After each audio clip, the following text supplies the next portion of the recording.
Hello friends, Radhe Radhe. तो चलिए आज बनाते हैं जन्माष्टमी के दिन कान्हा जी को लगने वाला भोग प्रसाद। वैसे तो कई तरह के भोग प्रसाद कान्हा जी को जन्माष्टमी के दिन लगाए जाते हैं, लेकिन सभी भोग प्रसाद में सबसे ज़्यादा प्रिय भोग प्रसाद है कान्हा जी का पंचामृत और धनिया पंजीरी। ये प्रसाद ज़रूर से जन्माष्टमी के दिन बनाया जाता है और प्रसाद हमारा बहुत ही जल्दी बनकर तैयार हो जाता है। इसे बनाना बहुत ही आसान है और प्रसाद खाने में बहुत ही ज़्यादा स्वादिष्ट लगता है। तो चलिए प्रसाद बनाना शुरू करते हैं। तो प्रसाद बनाने के लिए सबसे पहले हम धनिया पंजीरी का प्रसाद बनाएंगे, जिसके लिए हमने यहाँ गैस पे साफ पैन चढ़ा दिया है। पैन में हम खड़ी धनिया को डाल देंगे और इनको चलाते हुए धनिया को हम गर्म कर लेंगे। धनिया को हम पीसने के बाद भी भूनेंगे। तो धनिया को हमने पैन में डालकर इनको बस अच्छे से गर्म कर लिया है। धनिया को हमने प्लेट में निकाल लिया है। पैन में हमने फिर से घी डाल दिया है। जब घी हमारा बिल्कुल अच्छे से गर्म हो गया है तो घी में हमने काजू बादाम को डालकर इनको चलाते हुए काजू बादाम को भी हम भून लेंगे प्रसाद में डालने के लिए। काजू बादाम को भूनते समय गैस की फ्लेम को हम बिल्कुल लो रखेंगे और लो फ्लेम पे ही हम काजू बादाम को चलाते हुए भून लेंगे। जब काजू बादाम का कलर हमारे बिल्कुल अच्छे से भूनकर चेंज हो जाएगा तो इनको हम प्लेट में निकाल लेंगे। पैन में हमने यहाँ मखाने और चिरौंजी को भी डालकर इनको भी हम चलाते हुए अच्छे से इन्हें भी हम भून लेंगे। जब मखाने और चिरौंजी भी भून जाएंगे, इनके भी कलर अच्छे से चेंज हो जाएंगे तो इनको भी हम प्लेट में निकाल लेंगे। पैन में हमने यहाँ फिर से घी डाल दिया है। घी में हमने कद्दूकस किया हुआ सूखा नारियल को डालकर इनको भी हम लो फ्लेम पे चलाते हुए इन्हें भी हम भूनेंगे। जब नारियल बिल्कुल हमारे अच्छे से भून जाएंगे, इनका कलर चेंज हो जाएगा और नारियल में भूनने के बाद एक अच्छी सी खुशबू आने लगेगी, तो नारियल में हमने यहाँ थोड़ी सी किशमिश डाल दी है और किशमिश को भी हम नारियल के साथ 1 मिनट तक चलाते हुए किशमिश को भी हम भून लेंगे। किशमिश और नारियल बिल्कुल अच्छे से हमारे भून चुके हैं प्रसाद में डालने के लिए, तो इनको भी अब हम प्लेट में निकाल लेंगे। प्रसाद बनाने के लिए सारे ड्राई फ्रूट्स हमारे बिल्कुल अच्छे से भून चुके हैं, तो हमने इनको भी पैन में निकाल लिया है। धनिया भी हमारी ठंडी हो चुकी है, तो धनिया को हम मिक्सर जार में डाल देंगे और धनिया का हम एक दरदरा सा पेस्ट बना लेंगे। धनिया पंजीरी प्रसाद बनाने के लिए धनिया का पेस्ट हम दरदरा सा ही रखेंगे। दरदरा सा बिल्कुल अच्छा सा हमारा धनिया पंजीरी बनाने के लिए पेस्ट बनकर तैयार हो गया है, तो इनको अब हम प्लेट में निकाल लेंगे।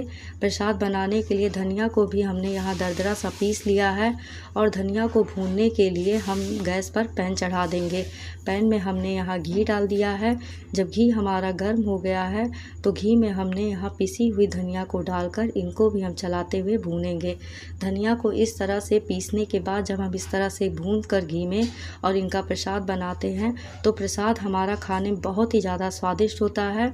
और पर धनिया को हम इस तरह से लगातार चलाते रहेंगे और इनको लगातार चलाते हुए लो फ्लेम पे ही हम इनको अच्छे से भूनेंगे।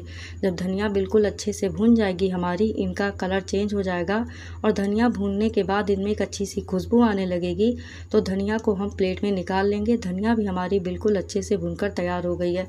प्रसाद में डालने के लिए जो ड्राई फ्रूट्स हमने यहाँ भून कर रखे थे, थोड़े से मखाने, काजू और बादाम का हमने दरदरा सा पेस्ट बना लिया है प्रसाद में डालने के लिए ड्राई फ्रूट्स का।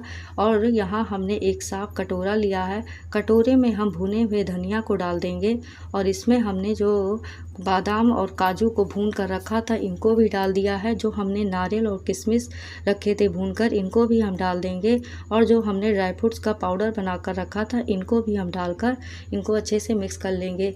प्रसाद में हमने यहाँ 2 टेबल स्पून चीनी पाउडर डाल दिया है और इसमें हमने आधा टेबल स्पून खड़ी चीनी डाल दिया है।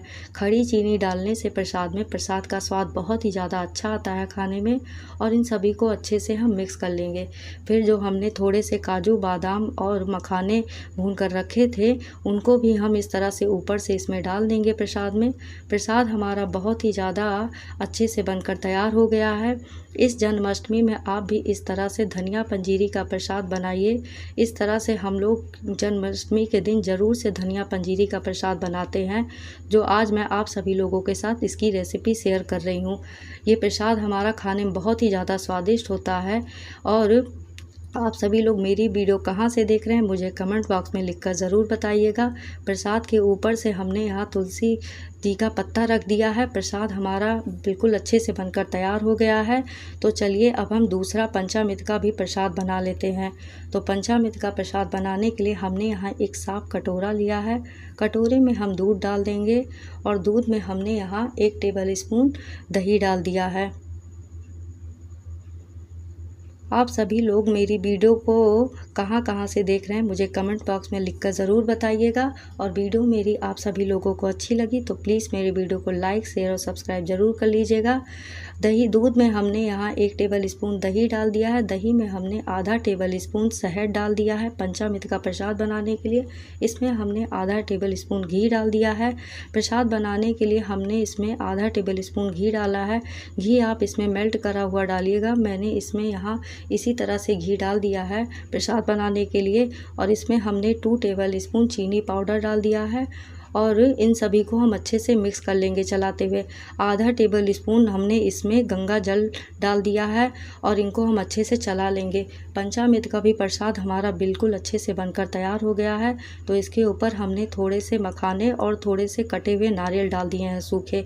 आप चाहें तो इसमें पंचामृत के प्रसाद में और भी ड्राई फ्रूट्स डाल सकते हैं। इन सभी को हम अच्छे से चलाते हुए मिक्स कर लेंगे। प्रसाद हमारा बहुत ही अच्छे से बनकर तैयार हो गया है पंचामृत का भी। और ये खाने में बहुत ही ज़्यादा प्रसाद हमारा स्वादिष्ट है। पंचामृत के प्रसाद में भी हमने तुलसी जी का पत्ता डाल दिया है। तुलसी जी के पत्ते के बिना कृष्ण जी का प्रसाद अधूरा माना जाता है। और प्रसाद भी हमारा बिल्कुल अच्छे से बनकर तैयार होगा। वीडियो आप सभी लोगों